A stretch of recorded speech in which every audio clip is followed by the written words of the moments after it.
1. Rizal Monument, Bantaog ni Jose Rizal. Basic information, location, Rizal Park, Luneta, Manila. Designer, Richard Kisling. Date of inauguration, December 30, 1913. Dedicated to the memory of Jose Rizal, patriot and martyr. Why you should visit it. The Monument of Rizal in Rizal Park, Luneta, is considered by many as the most popular, most visited and most photographed monument in the Philippines. It housed the remains of Jose Rizal, a Filipino nationalist, novelist, poet, journalist, ophthalmologist, and a national hero. Rizal wrote the novels Noli Me Tangere and El Filibusterismo to expose the cruelty and injustice of the Spanish ruling government in the Philippines during his time. Because of his revolutionary writings, he was executed by a firing squad in Luneta on December 30, 1896. There are at least 118 Rizal monuments in the Philippines and at least 10 in the other parts of the world. There's even a replica of the Rizal monument in Luneta in Madrid, Spain. Read this article to learn more interesting facts about the monument of Rizal. 2. Bonifacio Monument, Monumento. Basic information, location, Grace Park, Caloocan City, Metro Manila. Designer, Guillermo Tolentino. Date of inauguration, November 30, 1933. Dedicated to the memory of Andres Bonifacio, the founder and supremo of the Katipunan.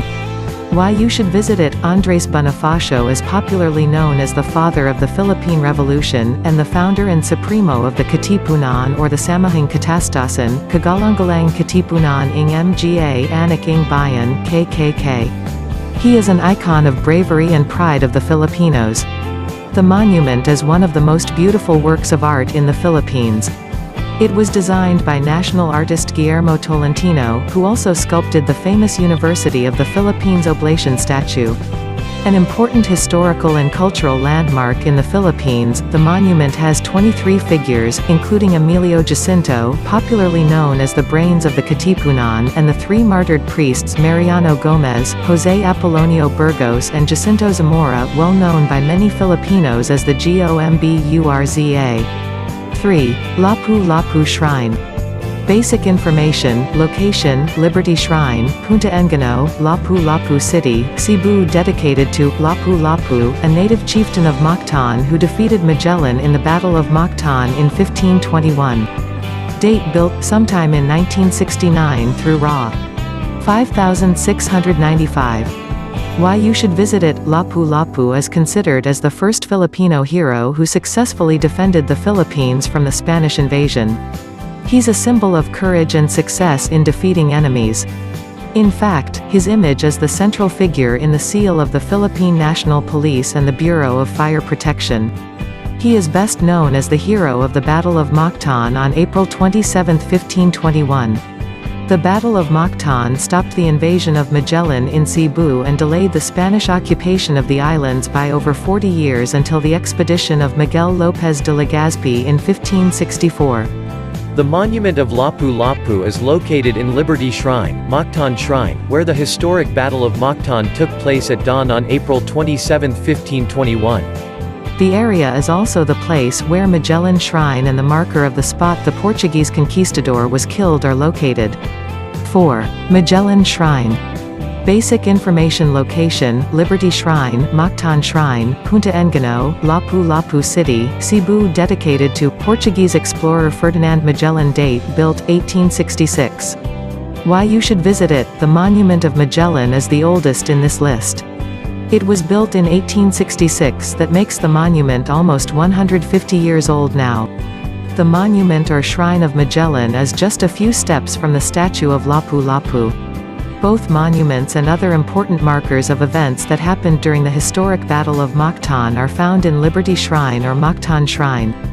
Ferdinand Magellan may be remembered by Filipinos as an enemy of the legendary hero Lapu-Lapu, but the Portuguese explorer is also recognized by many as the man who brought Christianity in the Philippines.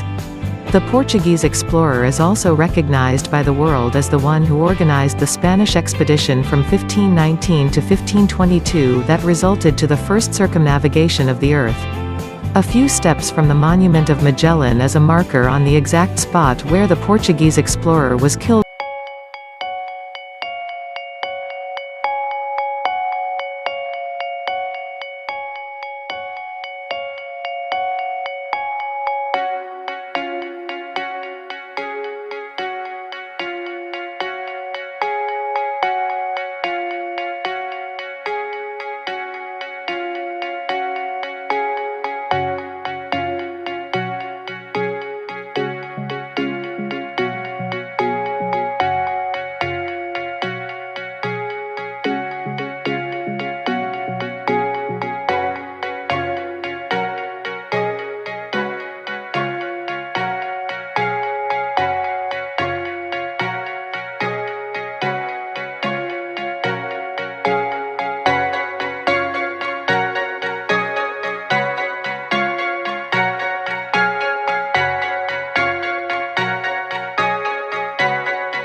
Mabuhay! Welcome to Plaza San Luis. This cultural commercial complex houses various restaurants, an arts and crafts store, and Casa Manila.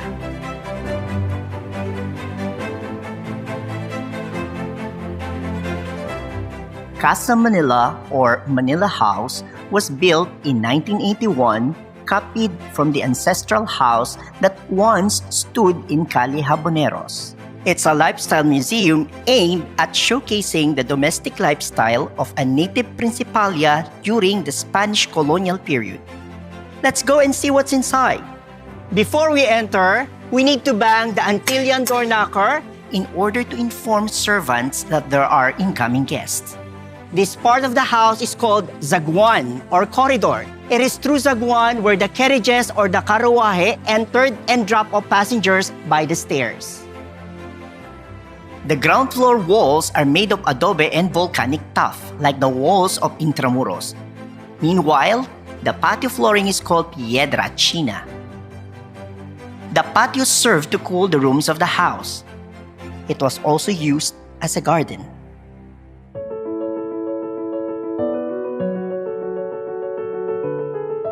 We are now at the mezzanine, also known as the entresuelo, literally means between floors. Rooms in the entresuelo were reserved for extended family. Guests can sometimes be accommodated, but the extended family usually lived here. This unique seat is called the capilla. This is the bachelorette's room. The bed is made by a Chinese carver named Atay. Famous in the 19th century, Atay beds used to be a status symbol. Other common furniture at that time include the baul or the wooden chest and the butaca.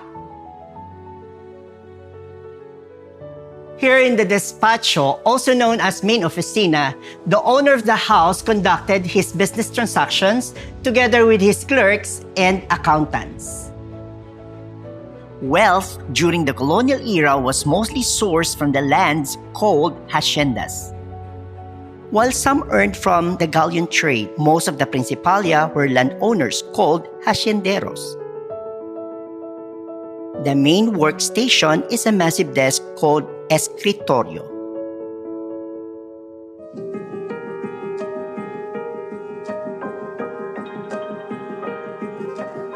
We have just reached antesala or caída, meaning to fall, referring to the stair landing. During the day, the family used this area for entertaining close friends or having merienda or afternoon snacks. These decorative wooden panels are used to circulate air between rooms. The volada is the area between the dining room and the antesala. And here we have Sala Mayor. Very important people were entertained here. This room was decorated to show off one's status in society. Tertulias or late afternoon parties and bailes or dance gatherings were held here. Older people discussed the latest in politics, business, and fashion, while the children of the host, particularly young ladies, lead the singing and playing of musical instruments.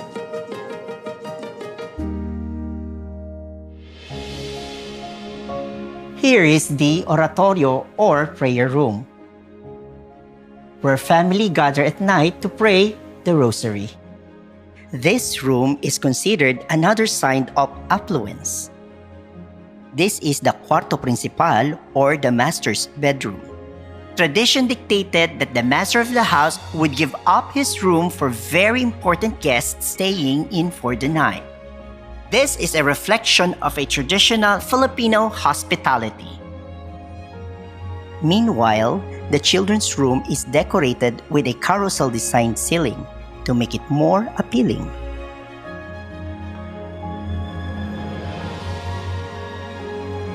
This is the comedor. It's a typical dining place for the family. It showcases the family's collection of silver, glassware, and porcelain. A comedor usually has a punka. The servant pulls the string to drive away the flies and to help ventilate the area. This is the cocina or the typical kitchen. It has a banguera or slated wooden dish rack used for air drying newly washed utensils and tableware Before it will be kept inside a plateria or paminggalan. These cookie and biscuit molds in various designs are made of hardwood. One has San Nicolas de Tolentino, the patron saint of bakers. Let's go this way to the latrina or toilet. The one you'll find here is good for two. Flushing was done by throwing large buckets of water into the tubes. The bathroom contains two sizes of bañeras or bathtubs. Since the family was of the affluent class, they normally had many servants. The master just sits in the tub while the servants pour water. After bathing, the servants unplug the cork of the tubs, draining the water into the floor.